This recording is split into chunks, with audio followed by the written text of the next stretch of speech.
पंजाब देश का एकमात्र ऐसा राज्य है जहां पर सबसे ज्यादा दलित वोट बैंक है। ऐसे में कांग्रेस हो या बीजेपी, सभी पार्टियां इस वोट बैंक को रुझाने का काम कर रही है। आने वाले विधानसभा चुनाव 2022 में कांग्रेस का सीधा सा निशाना है दलित वोट बैंक पर सेंध लगाकर पंजाब में कांग्रेस पार्टी को और मजबूती देना। पंजाब में कांग्रेस ने हाल ही में काफी बड़ा बदलाव किया। गौरतलब है कि दलित कार्ड चलते हुए रामदसिया समुदाय से ताल्लुक रखने वाले चरणजीत सिंह चन्नी को पंजाब के मुख्यमंत्री की कमान सौंपी गई।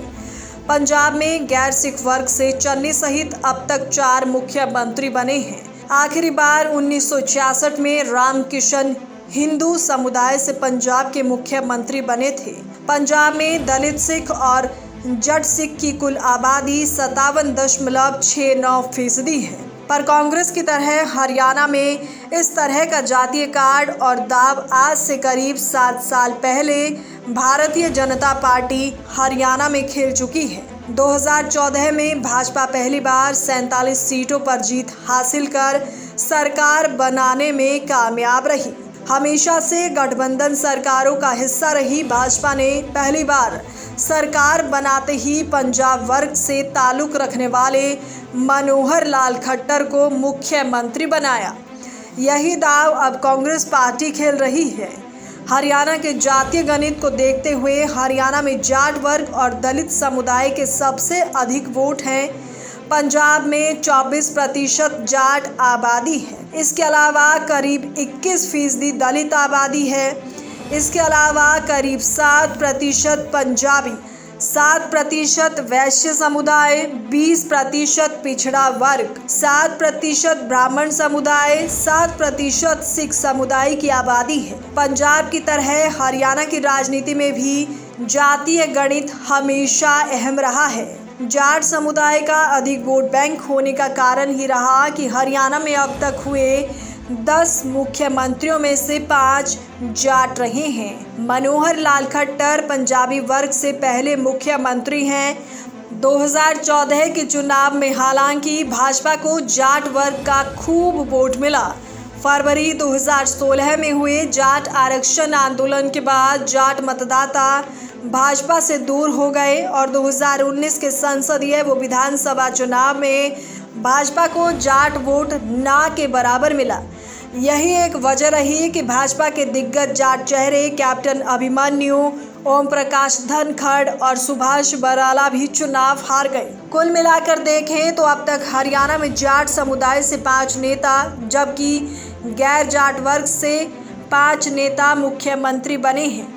जाट वर्ग से अब तक चौधरी बंसीलाल, चौधरी देवीलाल, मास्टर हुक्म सिंह, ओम प्रकाश चौटाला और भूपेंद्र सिंह हुड्डा मुख्यमंत्री रहे हैं। इसी प्रकार से गैर जाट वर्ग में पंडित भगवत दयाल, ब्राह्मण समुदाय से राव वीरेंद्र सिंह, अहीर समुदाय से बनारसी दासगुप्ता, वैश्य समुदाय से चौधरी भजन लाल, विश्नोई समुदाय से और मनोहर लाल खट्टर पंजाबी वर्ग से मुख्यमंत्री बने।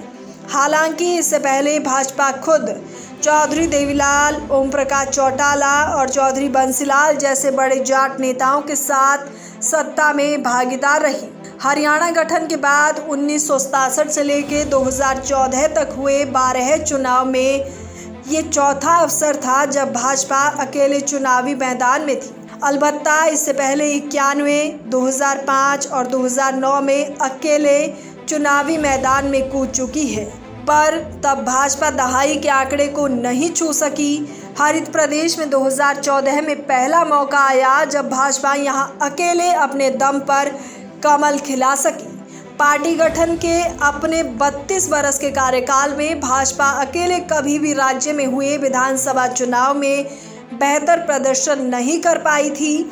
अलबत्ता भाजपा 3 दफा गठबंधन के जरिए सत्ता का स्वाद चख चुकी है। 82 से लेके अब तक हुए 7 चुनावों में भाजपा 3 दफा अकेले तमाम सीटों पर चुनावी मैदान में उतर चुकी है।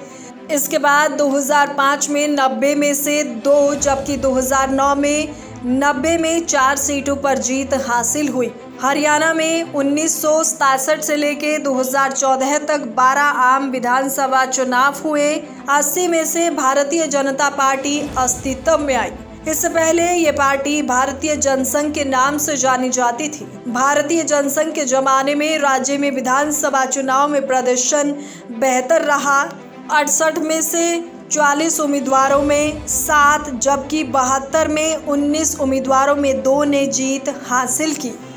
82 में भाजपा पहली बार चुनावी मैदान में उतरी। अब तक हुए चुनावों में भारतीय जनता पार्टी राज्य में दूसरे दलों का सहयोग कर सरकार बनाने में कामयाब रही।